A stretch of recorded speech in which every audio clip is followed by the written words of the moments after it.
Welcome to the commentary booth where we watch and you guessed it, commentate on the week that was in movies and TV. I'm your host and play-by-play commentator Jamie Apps, and each week I'm joined by a rotating cast of color commentators to help you find your next viewing treat.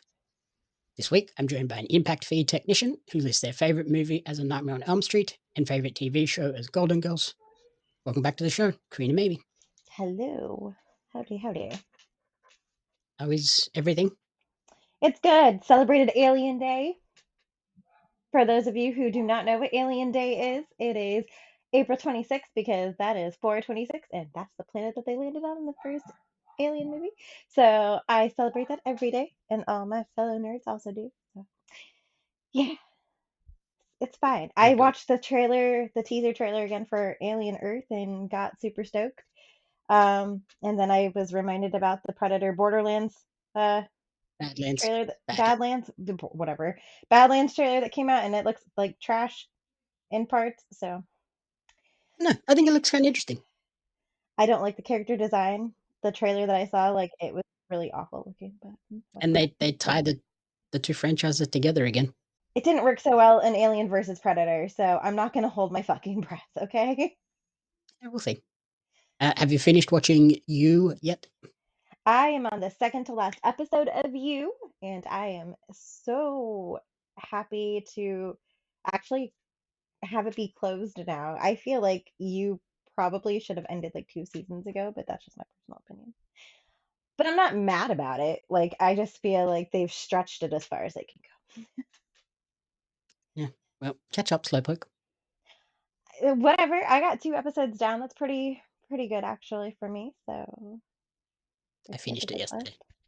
Yeah, well, whatever. I was ahead of you for a while, so it's all good. Finished You. I watched the first 3 episodes of Andor. So now I've just got to watch The Studio and an episode of Mobland tonight, and I'm all caught up. I have 2 It's episodes complete. left of We're You. fully caught up on Happy Face.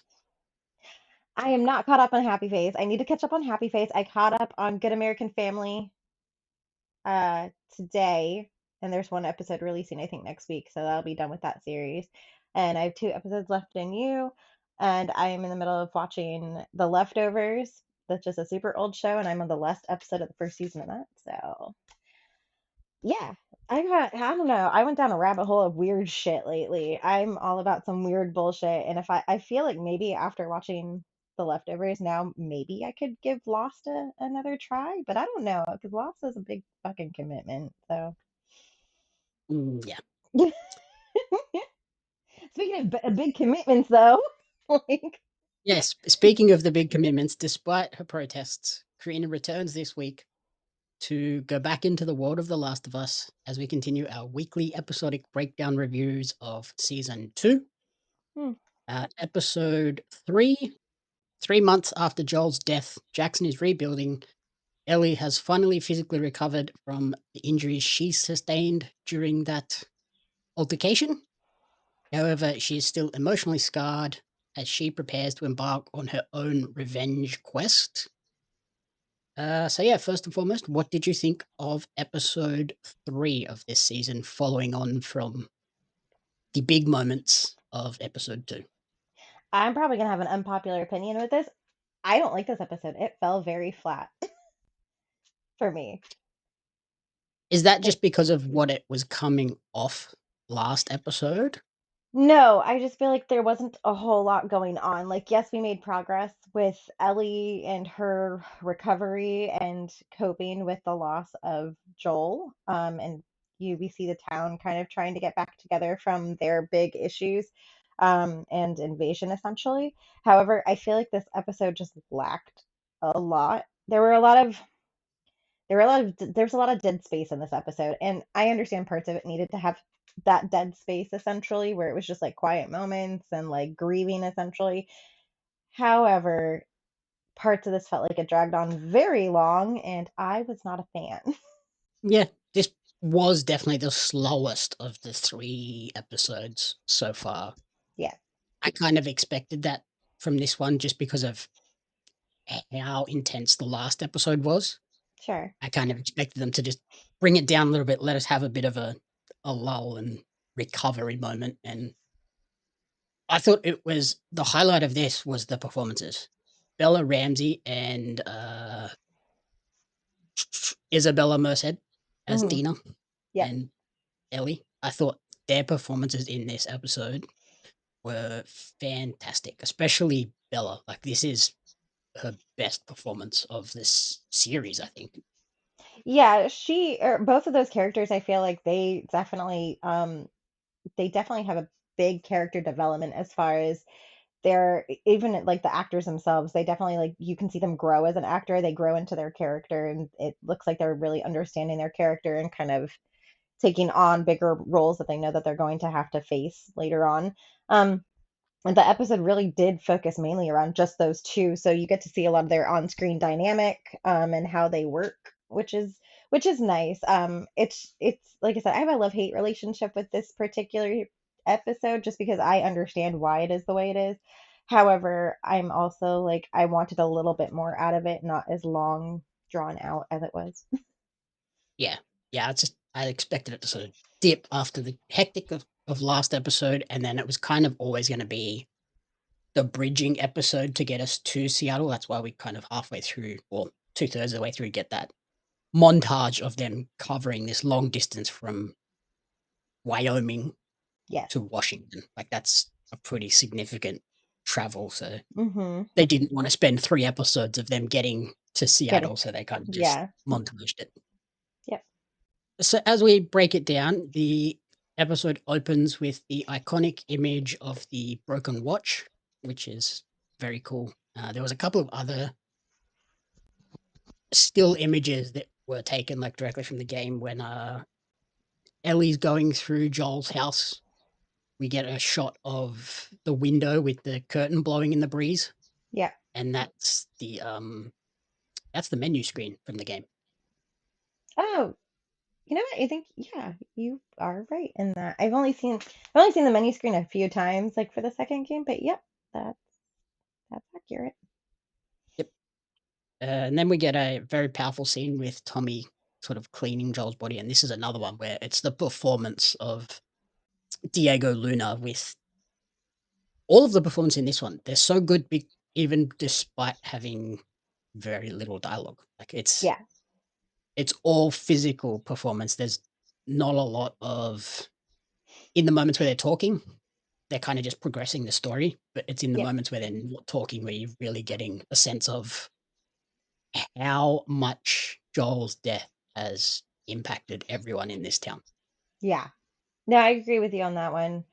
You can tell that like everybody just kind of it seems like in the beginning of this, nobody really knows how to go on from there. Like they all seem very lost and just kind of uh, looking for looking for answers, but they don't really know where they're going to come from. They are trying to understand how to process everything that's happened, and obviously some of them are still in shock. And yet, of the shock, we see Ellie in the hospital with a very significant chest strain in to sort out her lungs. She has wakes up, immediately has a flashback and visions of Joel's death as she screams and begs Abby to stop still. Yeah, So like that's a powerful moment where you're like, okay, yeah, she's pretty messed up from what she saw. She hasn't yeah. just moved on. Nope. That's a pretty rough scene actually to see and to know that like she is a younger actor and she can actually portray that much emotion on screen and not make it look forced. Like she legitimately looks extremely pained and like completely traumatized in that, which is fantastic and definitely a nod to her acting abilities at such a young age. Then we get a 3 month time jump. We see Jackson rebuilding. There is a pretty significant change to the game here, revolving around uh, one of the characters, which I do not want to spoil in case they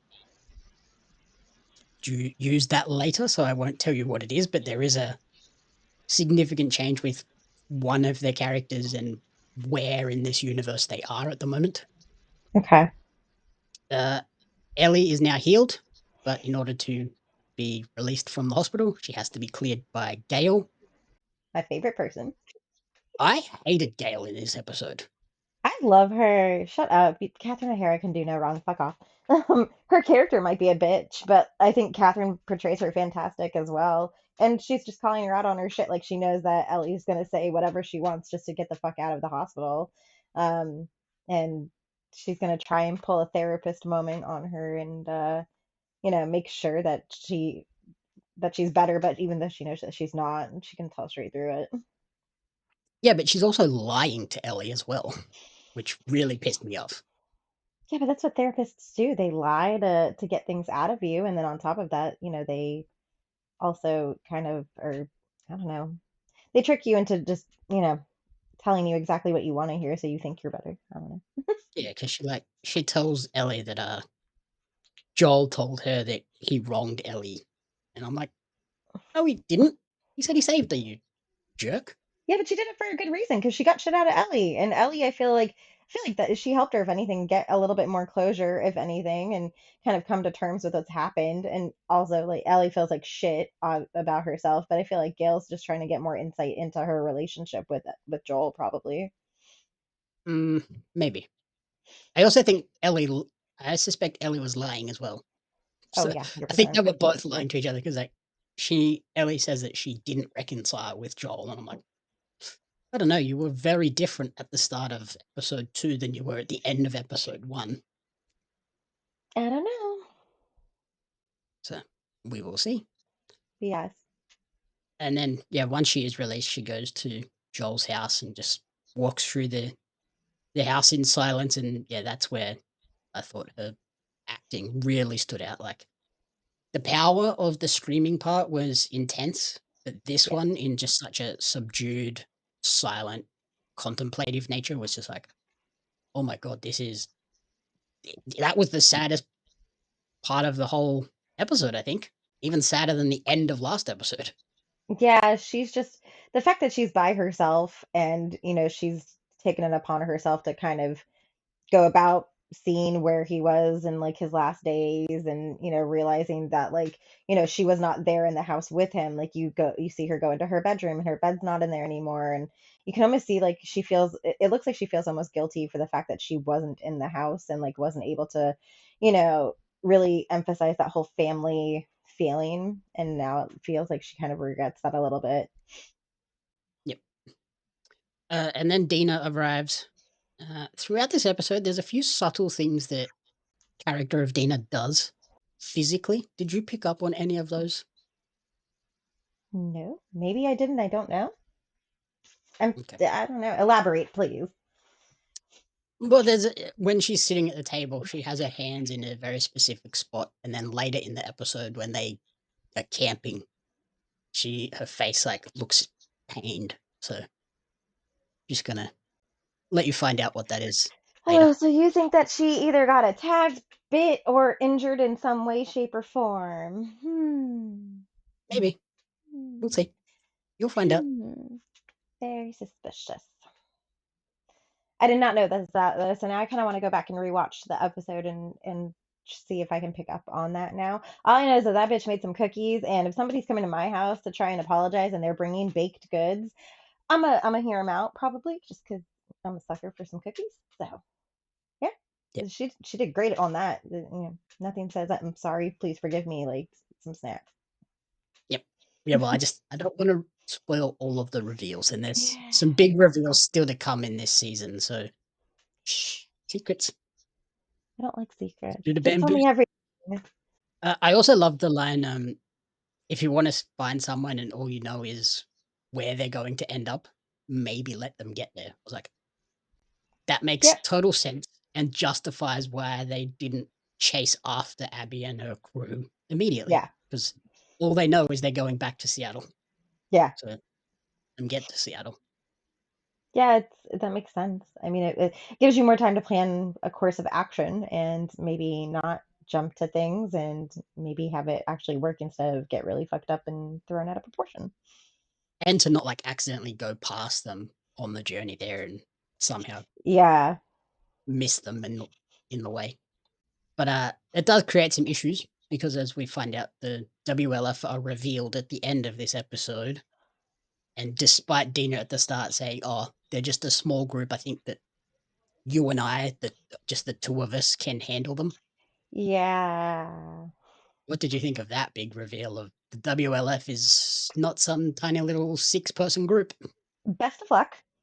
GG's. That's all I'm gonna say is GG's because yeah, that's not gonna happen. They're quite well put together. They are a very well put together group of individuals. And when I say group, I mean like mob of individuals in like It's an a entire fucking city worth of There's an individuals. army. Yeah, they have like an entire city worth of people, and not like a small city. They have like a huge city worth of people running around. Yep. So before they can go out on their journey, Tommy tells Ellie that they need to take it to the council, get a vote. Then he reprimands Dina for withholding info. Yep, that was So great. if you Love that. don't tell me, hold something back like that again, I'm putting you on latrine duty. So no secrets anymore. Um, and then Ellie goes into full like politician mode, going around and like wheeling and dealing, trying to get into people's heads and try and get them on her side before the Yes. council meeting. Yep. And it's Jesse that tells her, come in there with a written speech, come in there with a plan because you're angry and nobody's gonna vote for angry. Which is very smart and definitely it's common sense essentially. Like yes, she wants to lash out and she wants people to know that she's angry, but at the same time, like a lot of people don't respond well to you just shouting and being belligerent. Yeah, so when they do get to the council meeting, it's proposed that they send 16 people after Abby. There's a character, Carlisle, whose speech I felt sort of came right to the crux of the story of forgiveness and mercy is what separates Jackson from the raiders and the murderers. Seth, on the other hand, who is the guy that abused uh, Ellie and Dina in the first episode, Yep. he disagrees and actually supports Ellie and kind of he's the personification of her anger because she has to kind of hold it back a little bit. And he basically says, like, if we don't do anything, they're going to come back and take everything we have. So we need to do something. And then Yeah. Ellie has her speech and says, I normally don't think before I talk, and that has gotten me into trouble a lot.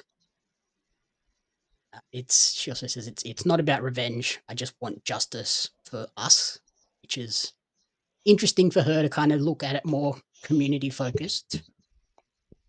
And she believes that what holds them together as a community is that they have the ability to count on each other. And yeah, so she proses that, and then the vote comes along and denies it 8-3. What did you think Yep. of the council meeting scene, and who would you have voted for after all of the speeches? Well, Ellie was full of shit in her speech. Um, I love her to death, but the girl can't lie to save her life. Like everybody in that town knows that she's fucking angry and knows what she does when she's angry. So, I mean, kudos to her for trying to to tell everybody that yes, I've had a change of heart. No, violence is not the answer. Yes, we should be peaceful, but also just get justice. Eventually. Seth was right. Honestly, like, fuck it. I want to know how they ended up on 16 people. Like, I want to know what brought them to that number. I mean, it's an even number, so that's cool. It's not gonna fuck with my OCD or anything. However, I feel like that's just such a random group to settle upon. Like it's maybe 10. 10's like Yeah, average, I feel, for that. 16 is a lot of people to send. Especially when like to be fair, the first guy that spoke, I forget his name even though you just said it. He did have a fair point that they are the lady that also spoke also had a fair point that they are still recovering from being attacked and they need people there to help because obviously in that town there's a lot of women, there's a lot of children, there's older people, so they need a lot of able bodies, and when you're sending a group of 16 you're going to send the best of the best. So to that lady's point too, who's going to patrol the remaining wall that they have. So I feel like 16 was a bit excessive. I probably would have shot, like I said, for 10. Um, and I feel like the council came to their decision, and that's what they wanted. But I mean, everybody had some fair options and points. I'm not opposed to the town wanting to get revenge, but I also think that they probably should have just planned it out a little bit better and maybe tried to learn about their potential enemy at hand before jumping to conclusions about trying to venture out and seek justice. Yeah, like maybe a 2 or 3 man scouting group would have been a better idea to see what they're up against first, but Right. yeah. 16 is a lot. I imagine they went with 16 just so that they can be like they know that, like, Abby's group is, like, 6, so they're looking Yeah. at being like, "Let's just send an overwhelming amount of people that they can't take down Sure. 16." So, yeah, it was just and it's hard too to know what I would have voted for because, like, we literally saw what happened. Yeah.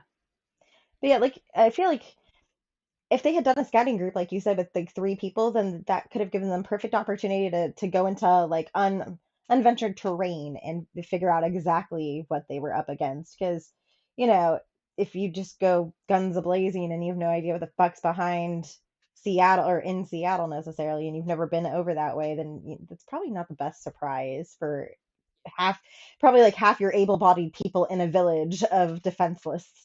You get there and you see an entire army and you go, "Okay, We done let's not fucked come up. here." It's easy to sneak in and sneak in 3. Yeah, I was gonna say it's harder to sneak in with 16 people. Like you would really have to like change locations and like enter at different like points You within have to the split up. city.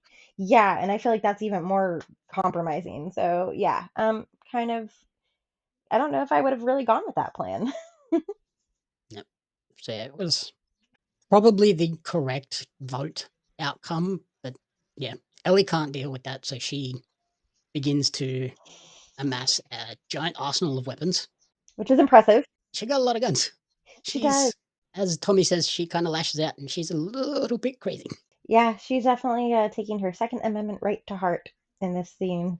All forms as well. Like, it's not just like one type of gun or one type of bullet. It's like everything you could fucking imagine. Like, looks like she just had her own fucking arsenal, like hiding somewhere that she just randomly like grabbed out of nowhere. Because I don't think the town had that much arsenal laying around everywhere after what happened.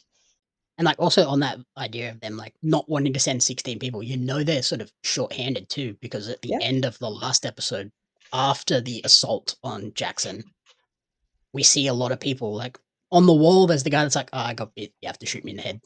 So he Yeah. gets killed, and then it zooms out and we see that happening all through town, like, people that have been bitten and they're getting shot, so they It's lost a rough. lot of people in that battle.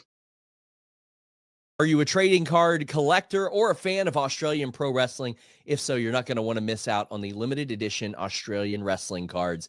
Each set includes 50 packs of 10 cards, including some of the country's top wrestling talents like Robbie Eagles, Shane Haste, Madison Eagles, Hartley Jackson, and they have Shaza McKenzie listed, although she is not a favorite.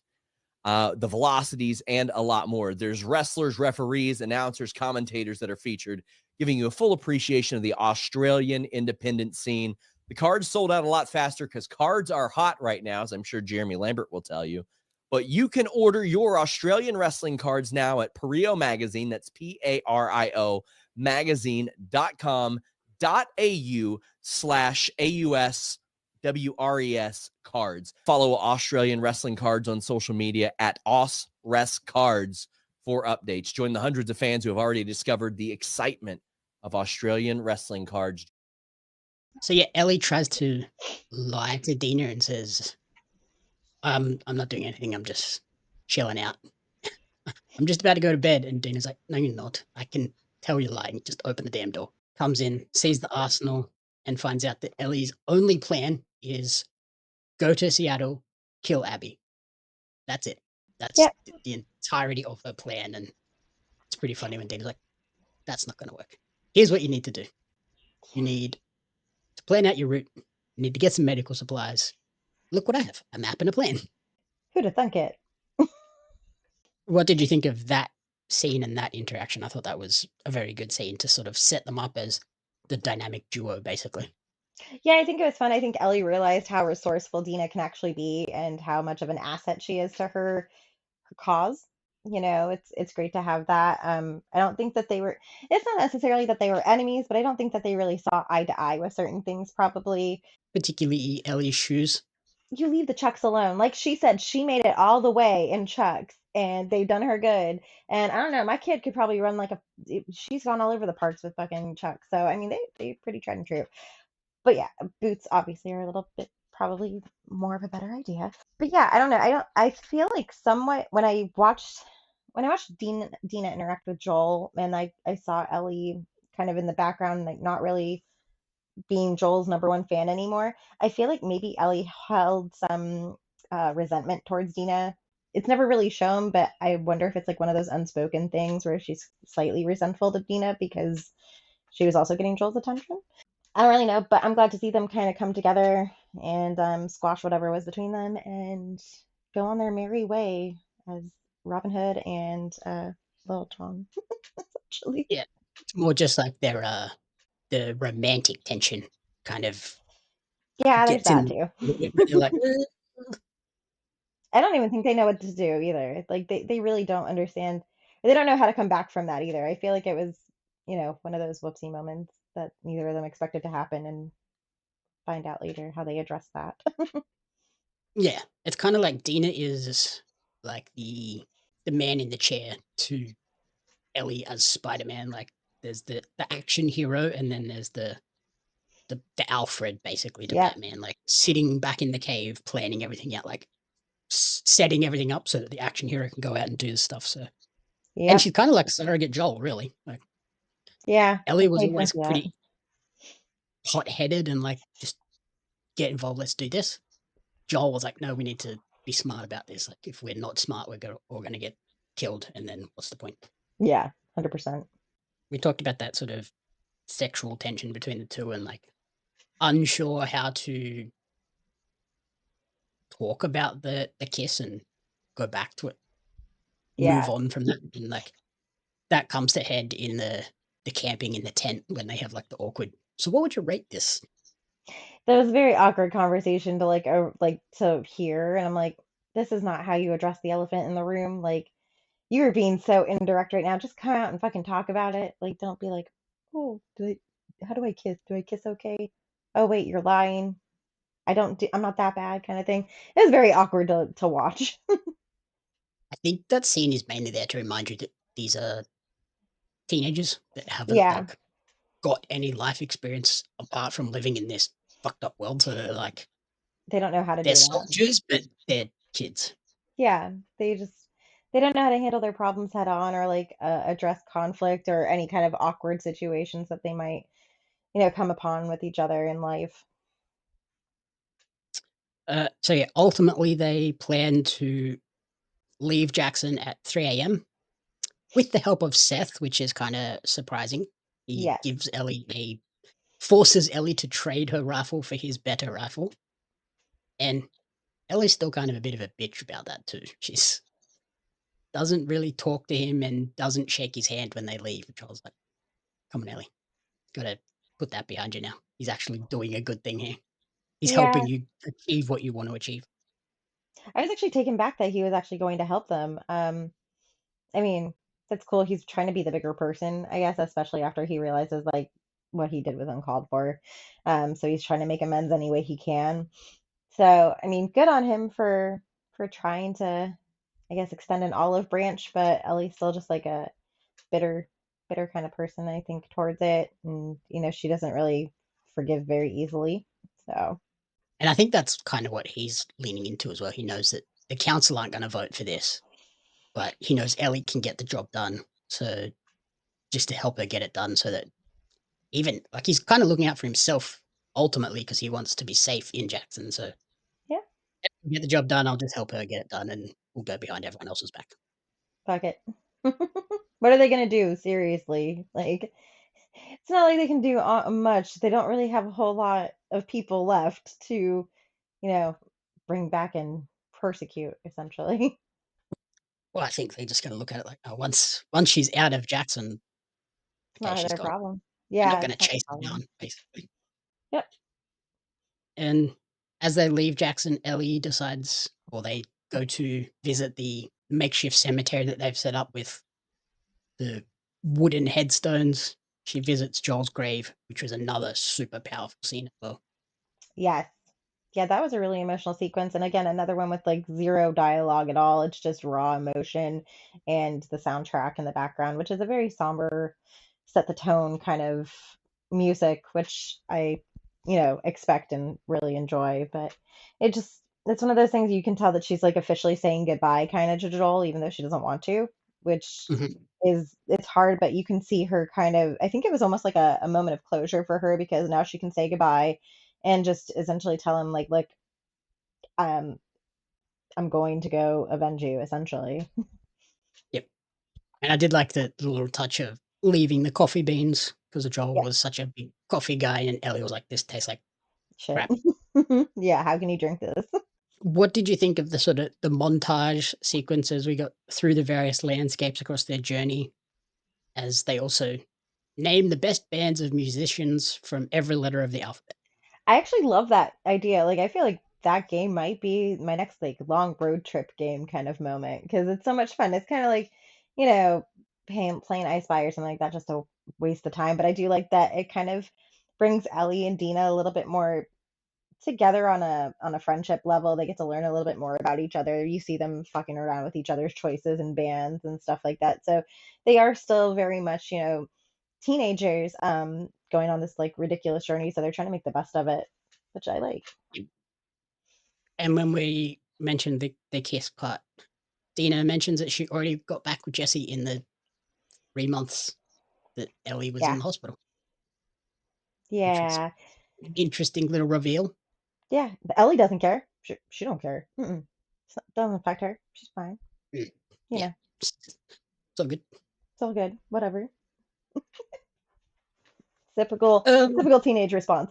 Okay, whatever, I don't care. what did you think of overall the relationship development between Ellie and Dina through this episode? I think they grew like a stronger. I feel like they feed off of each other's strengths and weaknesses.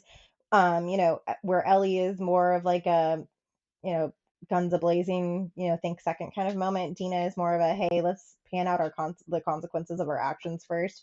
So I feel like that is a really good balance in their group. They need that balance. You also see Ellie kind of like almost kind of sympathize with Dina during the sequence when they're actually going through and they're on the trail. Then they come across brutal brutality of things, and you kind of see Ellie just almost become more human, and she's really like understanding that Dina is not cut out for certain things. Probably like Dina acts very hardcore, but when it push comes to shove, she's not as hardcore as Ellie is. Clearly, Ellie's seen shit.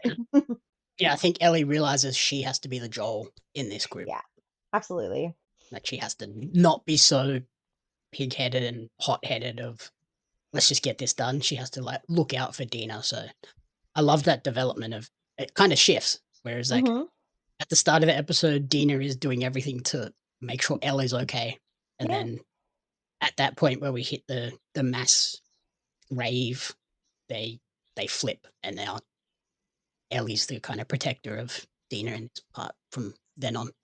Yeah, I think Dina also realizes that how big of an advantage she has with Ellie being by her side going through this, because they have the conversation of Ellie's first kill, and you see Dina just kind of have a moment of realization, like, oh, she really is like a killer. Like, she has no problem like killing people. Like, yeah, it took a toll on her, but like she's not afraid to pull the trigger, essentially, in a moment of despair.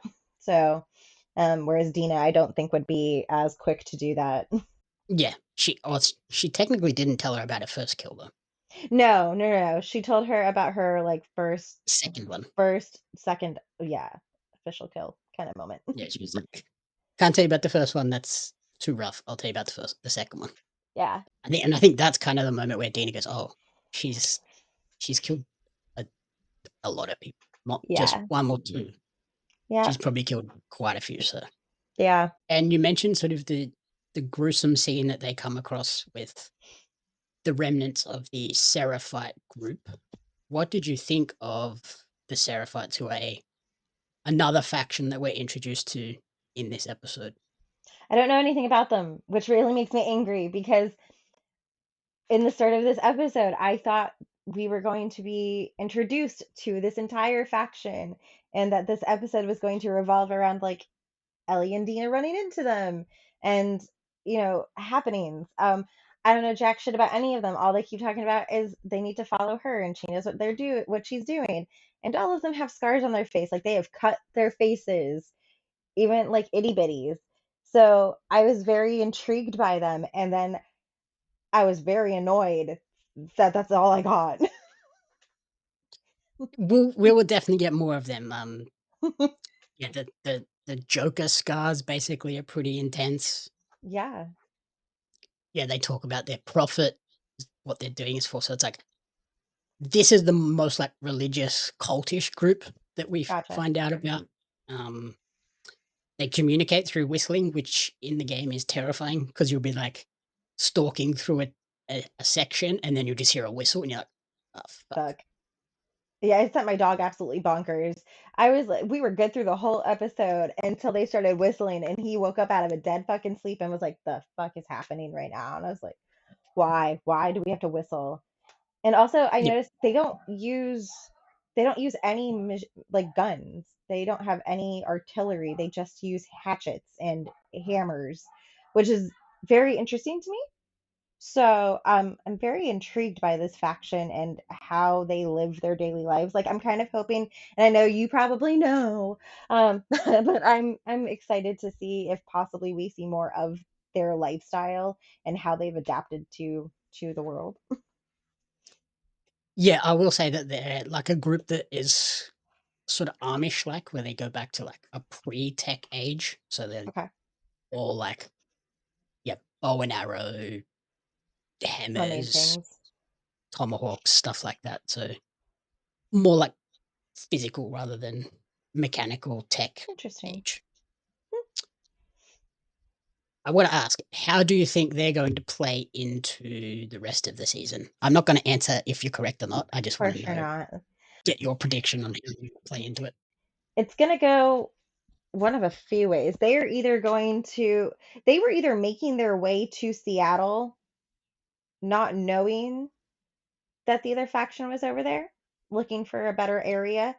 They're traveling to find their fucking prophet in another area we have not yet discovered, or they will eventually like convene in Jackson, like possibly, and either take over the town somehow, or maybe become like allies with each other. I don't really know.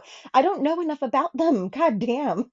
Like all I know is that they are following the word of some woman and they call her the prophet, and that is all. And like that's enough for me to know that they're probably a little bit crazy, especially if they're gonna cut their faces. So all right, maybe they're cannibals. I don't know. Anything's fucking possible, I feel like, in this game at this point. Yeah. Although I think this is a good introduction. Like it's enough where you get like a sense of these aren't the people from Seattle. No. They're not regular folks like the people from Jackson. They are very different from these two groups. Yeah. And it kind of doesn't reveal enough where you're like, okay, I understand what they are. You kind of still want to see more of them in the next 4 episodes. So be interesting to see how they incorporate them. They remind me of like people from like The Hills Have Eyes or something like that, or fucking Texas Chainsaw in a sense. Like they're just so out there. It's very weird. But yeah, I'm really excited to see what happens with them because I don't know, maybe I'm just I don't know, maybe they'll take me by surprise and be just really weird. I don't know. And I do like how when they do get the warning that someone's following them, um, the little kid says, asks, is it demons? Meaning Yeah. like, is it infected? They call the infected demons. Yeah. And then the father goes, no, it's wolves. And that's one of the first times where we hear them actually called wolves, not WLF. Yeah. Which makes sense because I mean, obviously they've had to learn different factions and different enemies probably to themselves. So it's interesting. But it also shows that they have come across like those factions have crossed paths before. So that's also leaving more questions as to like how, why, if we're going to see them possibly in Seattle too. Um, who knows? I know. I know you fucking know. Can you shut the fuck up? Can we just pretend for one fucking minute you are not the smartest person in the room for once? Thanks. I appreciate that. So then, as we close out the episode, Ellie and Dina arrive outside Seattle. What did you think when we first saw the city? It's definitely something. I enjoy how they have adapted the city's surroundings, like the foliage has taken over everything, everything's overgrown.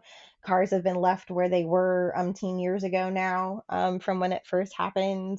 It's like it's been untouched, but nature has touched it, obviously. um Also realize that, yeah, Dina and Ellie are definitely fucked. And I don't really think that they have a set plan on how they're going to get into the city, because obviously, like, you see the main bridge and overpass is all gone. So it's like, how are they going to get in there without being detected? Which clearly the wolves have multiple birds in the sky, essentially like eyes in the sky. So they seem very well prepared for anything over there, and I don't really know.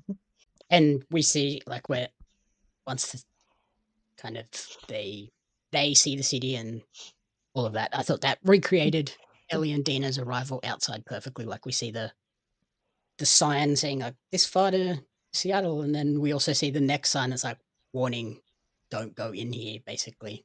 Yeah, Um, and then the traffic jam of people escaping, so it suggests that there must have been a lot of infected in the city, which makes sense. Like it's going big to city. spread a lot quicker in a condensed place like that than out in the woods.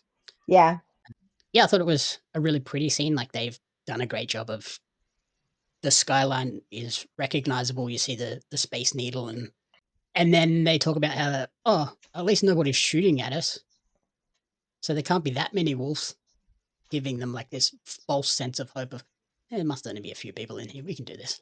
yeah. Element of surprise. It's always the best right there.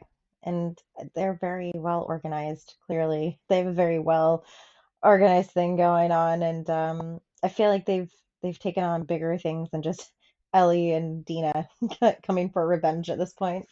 Yeah, considering their They've, setup. by the looks of it, cleared a whole entire city. So Yeah, I'm pretty intrigued by seeing what Seattle actually has to offer, essentially. Whether it be like where the like if there's infected hiding out in the empty buildings that aren't cleared, if the faction is well established in that area, or if they've just moved into Seattle because they're taking over a bunch of areas. Who knows? Well, but yeah, I'm excited to see what secrets and things are held in Seattle, because I feel like there's a lot to be done there. what did you think of the big reveal of like, look, they have tanks and armored personnel character carriers and a giant army troop, essentially. I'm pretty sure I text you, holy shit, they have fucking tanks or something along those lines at that point. When it was Mhm. happening, I was like, oh, I started out with, oh, they're fucked. And then I go, oh, they have tanks, they're really fucked kind of moment. So yeah, I was not expecting a fucking army tank to come rolling out. But I guess considering in season one, Joel came across people who were pretty well equipped with like vehicles and stuff like that at one point, it's not completely unheard of. But yeah, they are set up like a straight up military personnel. Like they all march in a filed line, and they all have, organization skills. And yeah, it looked like they were just getting ready for battle. And I'm like, so are you sending everybody after like two people that are at the front of Seattle, or are you on your way to something else that's in the middle of happening on the other side of Seattle? Like it's a very wide span. That's a great closing scene of like just seeing the WLF marching through Seattle. It's like, oh shit. Hmm. Now that we are essentially at the halfway point of the season, Yeah. how are you feeling about it and where do you think it might go from here? I have a feeling this is going to end on a very annoying cliffhanger for me. This this first half of part two, I should say. In fact, I don't even think it. I know this is going to end on a very annoying cliffhanger for me. Yeah, 'cause we've only got 7 episodes. Yeah, I'm really hoping that the trailer that they have put out is not uh shots from this season and the next season. I don't think they've really filmed a whole lot, but there might be, so that'll really annoy me too. Especially if I'm looking forward to something I saw in the trailer and I don't get it, I'll be really pissed. But yeah, I'm anxious to see what happens. I'm intrigued to see if we pan back to Jackson and what happened, like if Tommy is like completely like just what the fuck happened and decides to go on a essentially like a rescue mission. I don't think that'll happen, but who knows? I'm excited to see, how Ellie and Dina make it in and out of Seattle potentially. And again, like I know that we got another, now we have technically like essentially like three factions at this point. We have WLF, and then we have the cult people, and we have the people of Jackson. I consider those all three different factions. I'm intrigued to see if there's more than that that get introduced either later this season or next season, because I feel like there's more than just three different groups of people in the world. So Yeah, I'm excited for the rest of this season. Obviously, yeah, I'm fairly certain we're going to leave on a really annoying cliffhanger for the end of the season. Like, it's not out of the realm of possibility that Naughty Dog have filmed and Sony have filmed like scenes just for the trailer. Like, they have been known to do that for the game trailers where they character swap things and of course, lie in trailers essentially of course they to would. make you Why think wouldn't I? one thing happens and another thing happens. So Why not? I'm wondering, do we get more? Do you think we're going to get more Joel this season? I don't know, Like like flashbacks. flashbacks of Joel?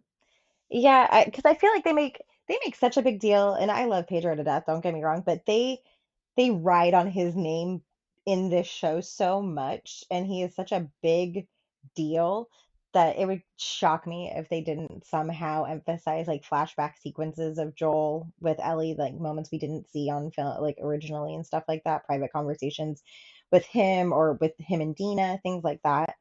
So yeah, it'll be interesting to see. Yeah, I think I'm going to throw it out there. I think episode 5 is going to be the like uh, the the Frank episode from season 1, like a total flashback of Joel Oh, and Joel. Ellie That'd be interesting. earlier, because there is a scene that we've seen in the trailer of like Ellie in a space shuttle, Mm-hmm. which is a key museum moment in the game. So I think they try and hold that for episode 5 so that we get 3 and 4 no Joel to really cement that he's gone, Yeah, and then and they then bring it bam, back for the flashback episode in flesh 6 at the end. or sequence in 5, and then 6 and 7 push us forward to get to the end and set up season 3. Does anybody decide to take infected and like keep them as weaponry in this game? Or are you not gonna? Yeah, of course you're not gonna tell me. I just had a flashback, like in my head, You're I thinking have, Walking Dead? yeah, I have flashbacks of Walking Dead, because they are so parallel with each other on some things. So in my head, I'm like, oh, in Seattle, like you could easily like probably have like a holding pen for a bunch of fucking infected that you could just release onto your enemies if you wanted to. And if they don't come back, fuck it, who cares? They all have there's a ton of them out there in the world. So I'm just intrigued, but of course you won't fucking tell me anything. So I'm going to not go Google and YouTube things because I don't want to spoil things for myself. So, yeah, now closing out, what would you rate The Last of Us season 2, episode 3? In overall, this episode is probably like a 3.5 for me, just because of how slow it was, and in after coming off of episode 2, it's kind of just that it's lengthy, and there's like a lot of quiet moments for me, but I understand why, and the fact that it is supposed to be one of those more grieving recovery episodes, so it's a breather essentially, palate cleanser if you will, but I don't know, it still kind of fell flat minus the acting sequence, like Yep. their acting abilities as actors, I should say. Yeah, I was like, yeah, in that same sort of range of like, is this a 3? Is this a 4? Um, Ultimately, I went with a 4 because I thought it was such a beautiful bridging episode that really let Ellie and Dina bond, but let Bella and Isabel really shine in their performances because they're both fantastic in this episode. I could have done without all of the Gale stuff because that really like spun her into like a villain, and I was like, I'm not supposed to hate anyone in Jackson. What the? Okay. I don't hate her. I think she's just a grieving therapist who doesn't really know how to move on because she's the only therapist in Jackson, as she says, and she doesn't have anybody to vent to either. Yeah. Like, like she doesn't have anybody. So I feel like her anger is probably just, a little bit of whatever sadness. coming through that she just doesn't know how to harness. Maybe. But yeah, so Don't hate I her. ultimately went with a 4. The performances were great. Really faithful to this sort of portion of the game. And like some of the shots just absolutely beautiful as well. So well done to the team at HBO and Sony Pictures for getting this one done. Yep. Okay, so that's The Last of Us Season 2, Episode 3. Thank you for listening to the commentary booth. If you enjoyed the show, please remember to rate, review, and subscribe on podcast services and on YouTube. You can follow Corrina on Instagram at Miss Corrina Renee, and you can follow me on social media at Jamie Apps Media and at Pario Magazine. The Commentary Booth is a fan-funded production of Jamie Apps Media. You can support the podcast alongside our magazine, Pario Magazine, on Patreon at patreon.com/Jamie Apps Media. The following people supported at the publisher level or higher, and you cannot fathom how incredibly appreciative we are for their support.